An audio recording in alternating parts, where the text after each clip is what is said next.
కార్తీక మాసం అండి నిన్నటి నుంచి ప్రారంభం. పాడ్యమి పాడ్యమిలాగాయతూ పోలిపాడ్యం వరకు కూడా కార్తీక మాసం. ఈ కార్తీక మాసం అనేటువంటిది చాలా విశేషమైనటువంటిది, ప్రశస్తమైనటువంటిది. ఇటువంటి కార్తీక మాసంలో కార్తీక పురాణం చదవడం అనేటువంటిది చాలా శ్రేష్టమైనటువంటిది. అలాగే ఈ కార్తీక పురాణం చదవడం వల్ల, వినడం వల్ల నరక ప్రాప్తి లేకుండా చక్కగా స్వర్గప్రాప్తి కలుగుతుంది అని ఈ కార్తీక మాసం తలక మహత్యాన్ని వర్ణించడం జరిగింది.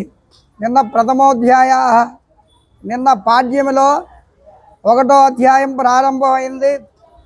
1వ అధ్యాయంలో ఏంటంటే శౌనకాది మహామునులందరూ కూడా నైమిషారణ్యములో ఉన్నారు.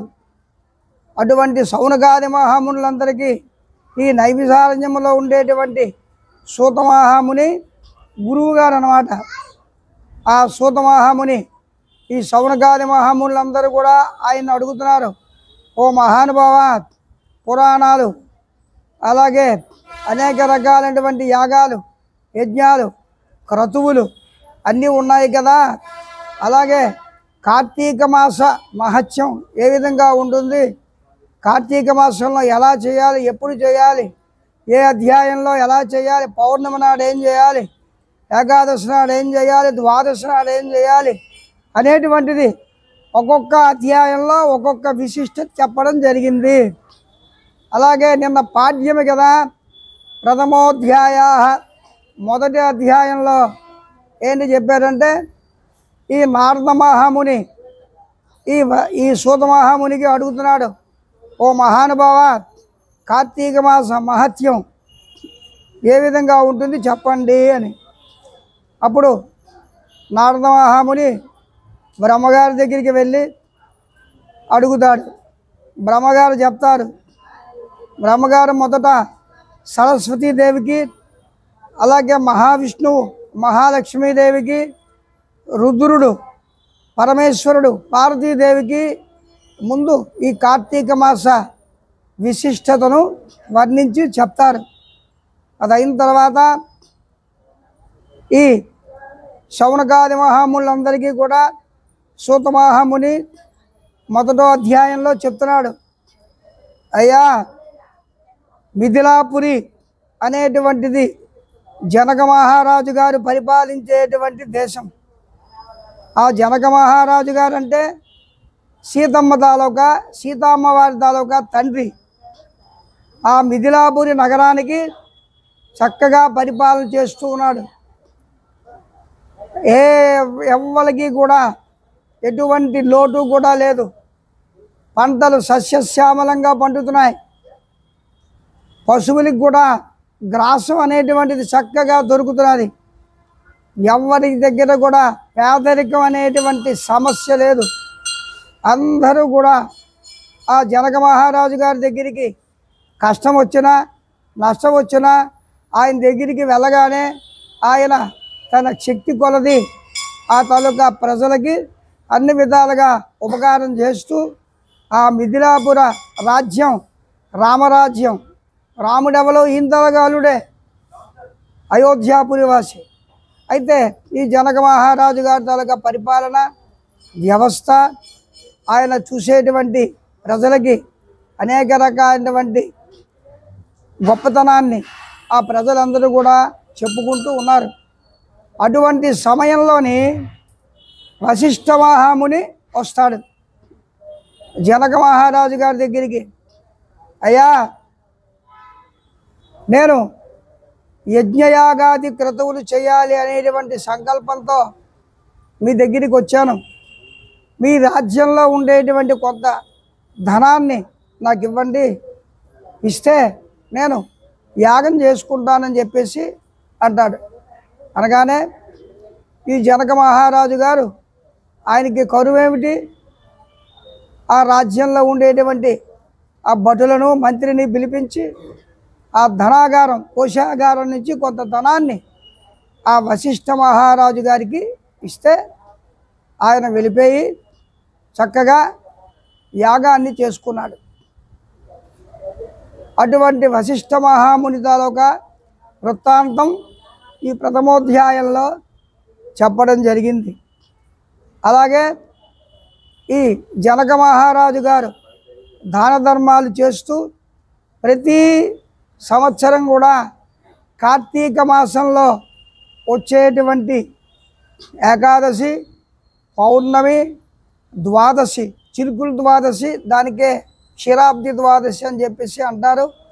ఆ కార్తీక మాసంలో తన దేవాలయాలు ఎన్నైతే ఉన్నాయో అన్ని దేవాలయాలకి కూడా ఆయన మహాన్యాసంతో రుద్రాభిషేకాలు, సహస్ర లింగార్చనలు చేసుకుంటూ జీవితాంతం కూడా ఆయురారోగ్య ఐశ్వర్యాలతోటి తొలతూగుతూ చక్కగా రాజ్యాన్ని పరిపాలన చేస్తూ ఉన్నాడు. కొన్నాళ్ళకి ఈయనకి సంతానం అనేటువంటిది లేదు. సంతానం లేకపోతే ఆయన వ్యవసాయం ఉంది కదా, ఆ నాగలతోటి చక్కగా దుక్కు దున్నుతున్నాడు. ఆ దుక్కు దున్నుతుంటే నిగలాడుతూ దేదీప్యమానంగా శోభాయమానంగా వెలుగుతూ ఒక పెట్టి దొరికింది ఆయనకి. ఆ పెట్టి చూశాడు, ఇలా తెరిచాడు. నిగలాడుతున్నటువంటి సాక్షాత్తు మహాకాళి మహాసరస్వతి స్వరూపుడైనటువంటి అమ్మవారిలాగా ఉండేటువంటి ఒక పాప, ఒక బిడ్డ ఆ పెట్టిలో ఉంది. వెంటనే తీసుకెళ్ళిపోయాడు. చక్కగా స్నానం చేయించాడు. చేయించిన తర్వాత శుభ్రంగా ఆవిడ భూమాత కదా సీతామ్మవారు, చక్కగా స్నానం చేయించేసి పెంచాడు. ఇంతింతై వటుడింతై నభోవింతిపై అంతై అన్నట్టు ఆ సీతామ్మవారికి అనేక రకాలైనటువంటి జాతకర్మ, నామకరణం, అన్నప్రాసన ఇవన్నీ కూడా చేశాడు. చేసిన తర్వాత చక్కగా అమ్మవారిలాగా పెరుగుతున్నది ఆ సీతామ్మవారు. అటువంటి సీతామ్మవారికి వివాహం చేసేటువంటి వయసు వచ్చింది. వరుడు కావాలి, సరైనటువంటి వరుడు. అప్పుడు తన రాజ్యంలో ఒక విల్లు విరవడం. అప్పుడు పూర్వం రాజులు ఏం చేసేవారంటే విల్లు ఎవడైతే విరుస్తాడో వాడికి తన బలపరాక్రమాలను బట్టి ఆ పిల్లనిచ్చి వివాహం చేసేవారు. అలాగా సీతామ్మవారికి కూడా అదేవిధంగా ఎంతోమంది రాజులు, రాజాదిరాజులు, అనేక రకాలైనటువంటి బలశాలు వచ్చారు. ఎవరు కూడా ఆ తాలూకా విల్లుని ఎత్తలేకపోయారు. శ్రీరామచంద్రమూర్తి ఆ తాలూకా విల్లుని ఎత్తాడు. వెంటనే సీతా అమ్మవారు శ్రీరామచంద్రమూర్తికి చక్కగా వివాహాన్ని జరిపించాడు జనక మహారాజు గారు. అది కార్తీక మాసంలో మొదటి పాడ్యమి నాడు చెప్పేటువంటి మొదటి అధ్యాయంలో ఈ కార్తీక మాసంలో చేసేటువంటి ఈ కన్యాదానం, ఆ కన్యాదానం కూడా ఆయన చేశారు. అటువంటిది ప్రథమోధ్యాయం నిన్న అయిపోయింది. ఇప్పుడు ద్వితీయోధ్యాయ రెండో అధ్యాయంలో చెప్తున్నాడు. ఆ జనక మహారాజు గారికే ఎవరో వశిష్ఠ మహర్షి కార్తీక సోమవారం తాలూకా ప్రత్యేకత చెప్పమన్నాడు. కార్తీక సోమవారం నాడు ఏమిటి చేస్తే బాగుంటుంది, ఏ ఏ దానాలు చేయాలి అనేటువంటి విషయాన్ని ఆ వశిష్ఠ మహాముని ఆ తాలూకా ఆ సౌనకాది మహామునులందరికీ చెప్తున్నాడు. కార్తీక మాసం అనేటువంటిది చాలా ప్రీతికరమైనటువంటిది. అందులో సోమవారం అనేటువంటిది మహాప్రీతికరమైనటువంటిది. వేకువజామున ప్రాతకాలంలో బ్రాహ్మీ ముహూర్తాన్న లేచి స్నాన సంధ్యానుష్ఠానములు చేసి ఏదో నది,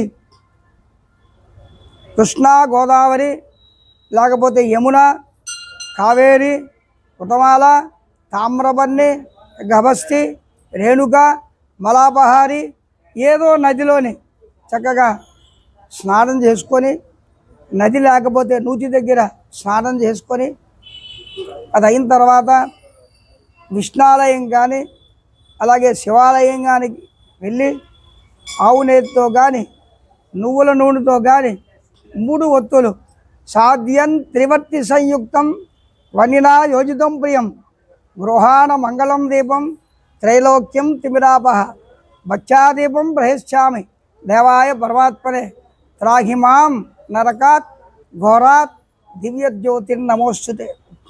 అటువంటి 3 ఒత్తులతో తయారైనటువంటి దీపాన్ని 3 ఒత్తులు కూడా కలిపియాలి. బ్రహ్మ విష్ణు మహేశ్వరుడు త్రిమూర్తిక స్వరూపం ఆ ఒత్తి వెలిగించి చక్కగా ఆ పిరమిడ్ చుట్టూ కూడాను బొట్లు పెట్టి దీపారాధన చక్కగా చేయాలి. విష్ణాలయంలో కానీ శివాలయంలో కానీ ఎక్కడైనా చేయొచ్చు.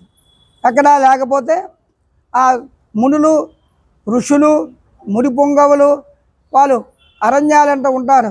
ఆ అరణ్యాల్లో అనేక రకాలైనటువంటి దేవతా వృక్షాలు ఉంటాయి. ఉసిరిక, మద్ది, అలాగే మారేడు, శ్రీవృక్షం అంటారు, మారేడు బిల్వాలు ఉంటాయి. అక్కడ కానీ ఎక్కడో దగ్గర వాళ్ళు ఆ నైమిషారణ్యంలో ఎక్కడైనా దొరికితే ఒక వృక్షం దగ్గర వాళ్ళు దేవతా వృక్షం దగ్గర దీపారాధన చేసుకుంటారు. మనకి తటాకము, చెరువు లేకపోతే నుయ్యి దగ్గర ఎక్కడా లేకపోతే బోరింగ్ దగ్గర స్నానం అనేటువంటిది చాలా ఇంపార్టెంట్. ప్రాతకాలంలో బ్రాహ్మీ ముహూర్తంలో చేయాలి. కార్తీక మాసంలో సోమవారం నాడు చాలా ప్రీతికరమైన రోజు సోమవారం పరమేశ్వరుడికి. కార్తీక మాసంలో సోమవారం నాడు చేసేటువంటి స్నాన ధ్యాన జప తర్పణ ఇవి చాలా విశిష్టమైనటువంటిది. ఉపవాసం కూడా చాలా గొప్పది. అలాగా ఆ మునులు ముడి పొంగవులు మహానుభావులు అందరూ కూడాను ఆ నైమిషారణ్యాల్లో వృక్షాలు ఉంటాయి కాబట్టి చక్కగా దీపారాధన చేసుకుంటారు. మనం ఇంటి దగ్గర తులసి కోట మహాలక్ష్మి స్వరూపిణి తులసి కోట దగ్గర దీపారాధన చేసుకుంటాం. దేవాలయంలో కానీ లేకపోతే మనకి కూడా దేవతా వృక్షాలు ఉంటాయి. మారేడు, నేరేడు, అలాగే మర్రి వృక్షం కూడా, అలాగే వేప రావి లక్ష్మీనారాయణ స్వరూపం. ఆ వేప ఉండేటువంటి ఆ దేవతా వృక్షం దగ్గర దీపారాధన చేసుకొని మన శక్తి కొలది ఒక అరటిపండు కానీ బెల్లం కానీ ఏదో ఒకటి నివేదన కొబ్బరికాయ కొట్టి ఆ నీళ్లు కానీ ఆ కొబ్బరికాయ ముక్కలు అక్కడ పెట్టి నీళ్ళు కానీ నైవేద్యం చేయాలి. చేసి ఆ దేవతా వృక్షం అయితే చుట్టూ కూడా ప్రదక్షిణ చేసుకొని, హే కార్తీక దామోదర, నాకు ఆయురారోగ్య ఐశ్వర్యాలు ఇవి మహాప్రభో, నీ తాలూకా సేవ నేను ప్రతిరోజు చేస్తాను. కార్తీక మాసం ప్రారంభం నుండి అంత్యం వరకు పోలిపాడ్యం వరకు చేస్తానని చెప్పేసి ప్రార్థన చేయాలి. అది తెల్లవారుజామున చేసేటువంటి ప్రక్రియ. అదైన తర్వాత మారేడు పత్రి త్రిదళం త్రిగుణాకారం త్రినేత్రంచ త్రియాయుధం త్రిజన్మ పాప సంహారం ఏకబిల్వం శివార్పణం శాలిగ్రామేషు విప్రాణాం తటాకం శతకూపయో కోటికన్యా మహాదానం ఏకబిల్వం శివార్పణం కాశీక్షేత్ర నివాసంచ కాలభైరవ దర్శనం అఘోర పాప సంహారం ఏకబిల్వం శివార్పణం. బిల్వాలు చాలా ప్రీతి పరమేశ్వరుడికి. ఆయనకి అలంకారం అక్కర్లేదు. విష్ణు అలంకార ప్రియా, మహావిష్ణువుకి అలంకారం ఉండాలి. శంఖం, చక్రం, గద, పద్మం, వనమాల ఇవన్నీ కూడా మహావిష్ణువుకి ఉండాలి. ఆయనకి అలంకార ప్రియుడు. ఈయన జలప్రియుడు, ఆయనకి ఏం అక్కర్లేదు. హర హర మహాదేవ శంభో శంకర అని చెప్పేసి మారేడు దళాన్ని ఆ శివుడి తలకి నెత్తి మీద పెట్టి నమస్కారం చేస్తే విపరీతమైన కోరికలు తీర్చేస్తాడు. అటువంటి మహానుభావుడు పరమేశ్వరుడు.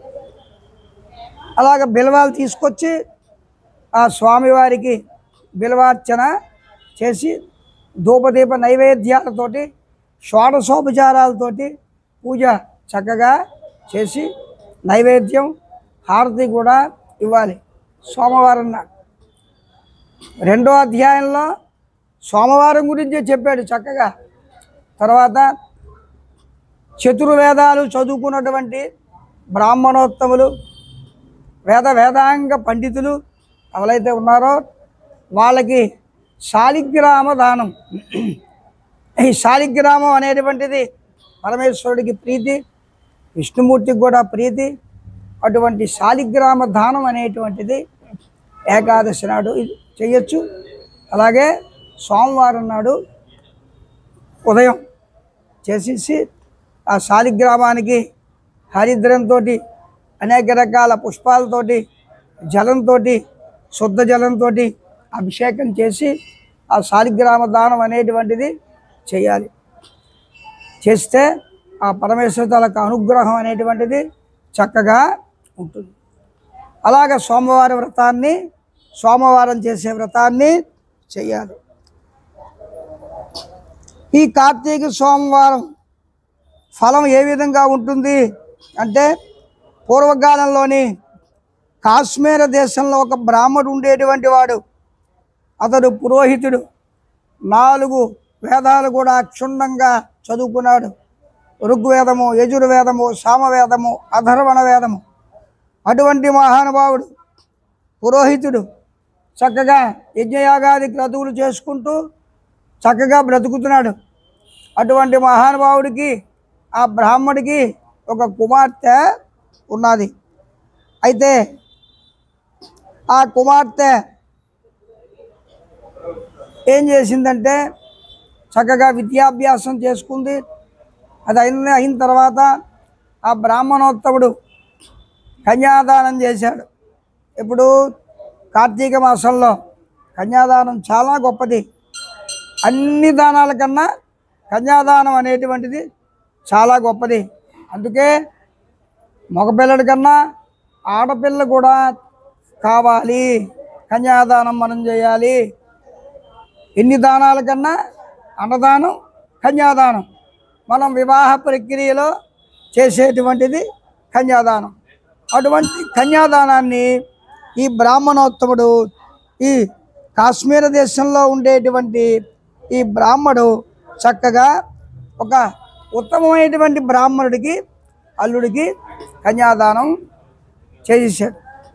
ఆ కన్యాదానం అనేటువంటిది చాలా గొప్పది. ఇంకా కన్యాం కనక సంపన్నాం కనకాభరణైర్యుతాం దాస్యామి విష్ణవే తుభ్యం బ్రహ్మలోక జిగీషయ కన్యే మమాగ్రతో భూయ కన్యే మే దేగి పార్శ్వయో కన్యే మే సర్వతోద్భూయ త్వద్దానో మోక్షమాప్నుయ విశ్వంభర పంచభూత సాక్షిణ్య సర్వదేవత.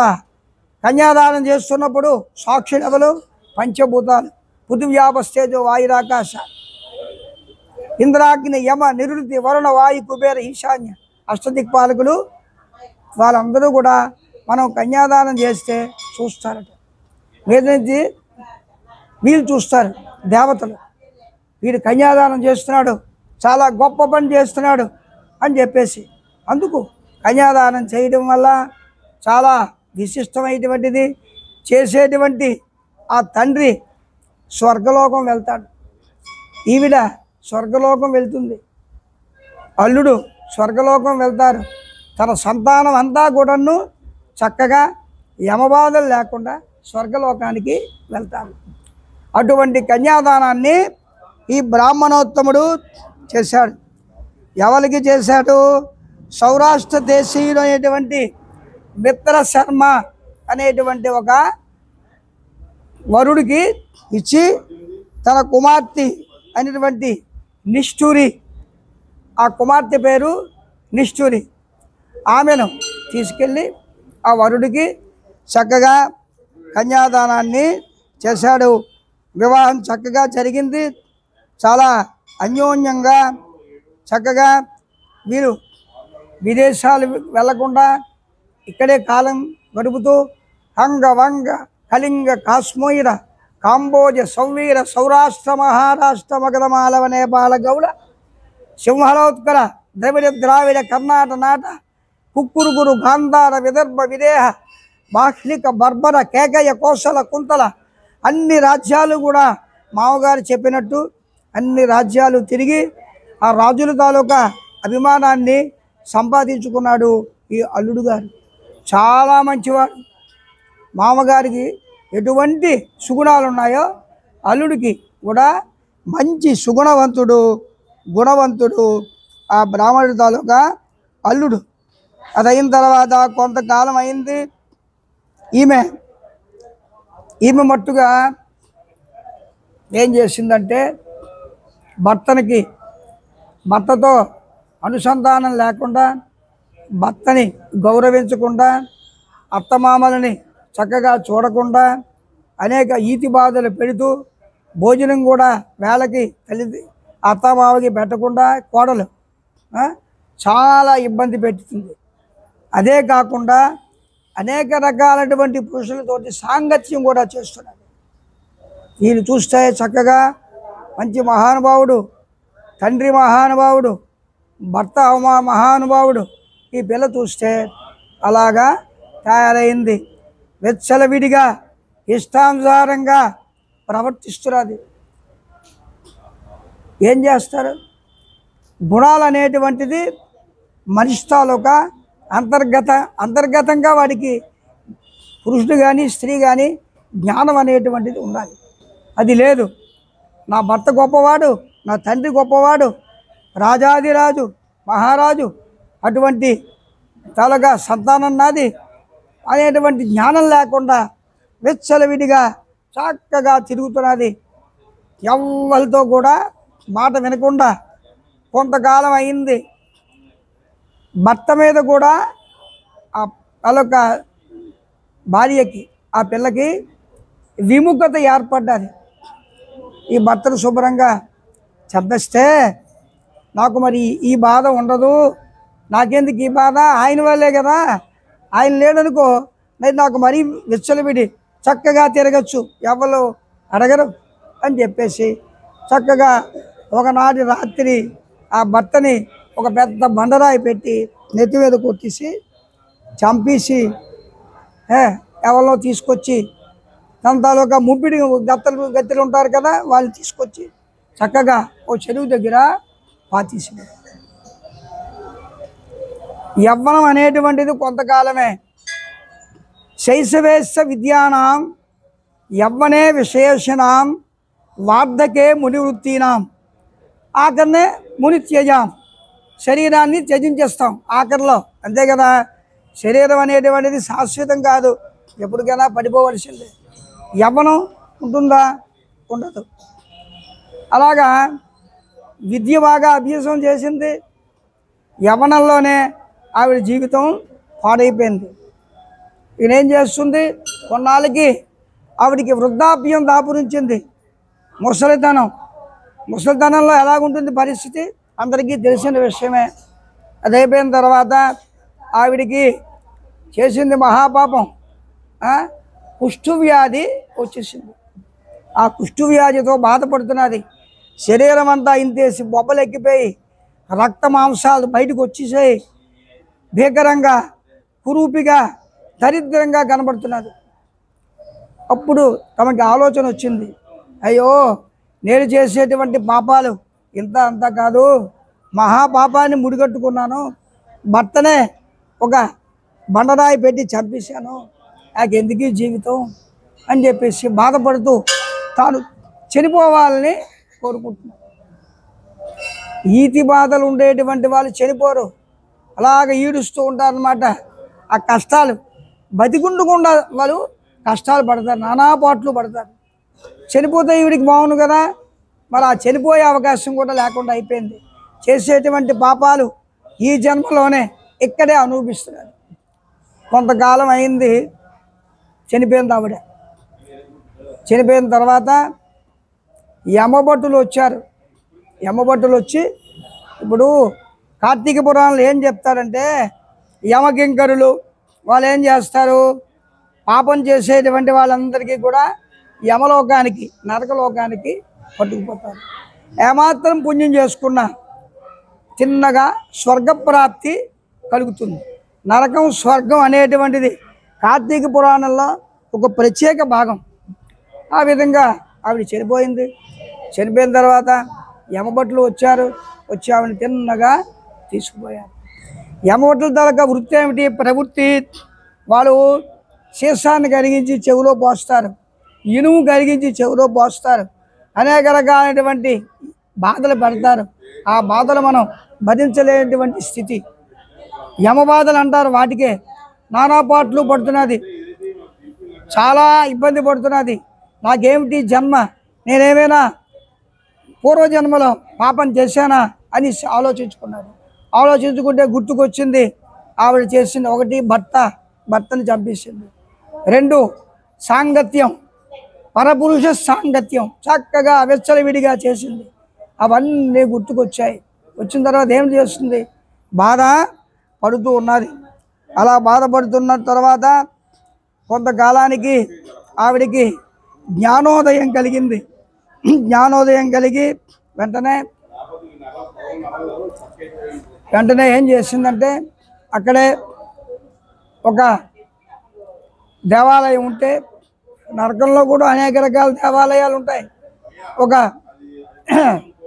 విష్ణాలయం ఉంటే ఆ విష్ణాలయం దగ్గరికి వెళ్ళి దీపారాధన చేసి చక్కగా తన పాప పరిహారాన్ని చెప్పుకొని ఉపవాసం ఉండి ఆ పరమేశ్వరుడికి చక్కగా అభిషేకం చేసి ఒక మంచి స్త్రీగా, ఒక శీలవతిగా ఆ ప్రవృత్తల్లా చేసి మహాశివరాత్రి నాడు ఉపవాసం చేసి చక్కగాను ఆ పరమేశ్వరుని ఆరాధన చేసింది.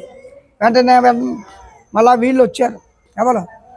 స్వర్గలోకం తీసుకెళ్ళిపోవడానికి ఆ మంచి భటులు వాళ్ళందరూ వచ్చి ఆవిడని తిన్నగా ఇక్కడికి స్వర్గలోకానికి తీసుకుపోయారు. ఆవిడ పడేటువంటి బాధలు అవన్నీ కూడా తొలగిపోయాయి. ఆ స్వర్గలోకంలో తన భర్త ఉన్నాడు కదా, మళ్ళీ ఆ భర్త దగ్గరికి ఇవన్నీ పట్టుకొని వెళ్ళిపోయారు. స్వర్గలోకం ఎలా ఉంటుందంటే హాయిగా ఉంటుంది. దేవతలు ఎలాగైతే ఆకాశంలో సంచరిస్తూ చక్కగా మనకి ఆశీస్సులు ఇస్తుంటారో, అలాగే ఆ స్వర్గలోకంలో కూడా చక్కగా అనేక రకాలైనటువంటి దేవతా విగ్రహాలు ఉంటాయి. అనేక రకాలైనటువంటి మునులు ఉంటారు, తపస్సు చేసేటువంటి వాళ్ళు ఉంటారు. అలాగే చక్కగా యజ్ఞయాగాది క్రతువులు జరుగుతూ ఉంటాయి. ఆ విధంగా ఉంటుంది స్వర్గం. ఆ స్వర్గంలోకి ఇద్దరు వెళ్ళి చక్కగా ఆయురారోగ్య ఐశ్వర్యాలతోటి ఉంటూ ఉన్నారు అనేటువంటిది ద్వితీయోధ్యాయ సంపూర్ణ. ఇది 2వ అధ్యాయం అంతతోటి అయిపోయింది. స్వస్తి ప్రజాభ్య పరిపాలయంతాం న్యాయేన మార్గేణ వయం మహేష గోబ్రాహ్మణేభ్య శుభమస్తు నిత్యం. లోకా సమస్తా సుఖినో భవంతు. సర్వే జనా సుఖినో భవంతు. సమస్త సన్మంగళాని భవంతు. కాయేన వాచా మనసేంద్రియైర్వా బుద్ధ్యాత్మనా వా ప్రకృతి స్వభావాత్ కరోమి యద్యత్ సకలం పరస్మై నారాయణాయేతి సమర్పయామి. తత్సబ్రహ్మార్పణమస్తు. కార్తీక దామోదర దేవతా ప్రసాద సిద్ధిరస్తు. అనుగ్రహ ప్రాప్తిరస్తు. తదాస్తు.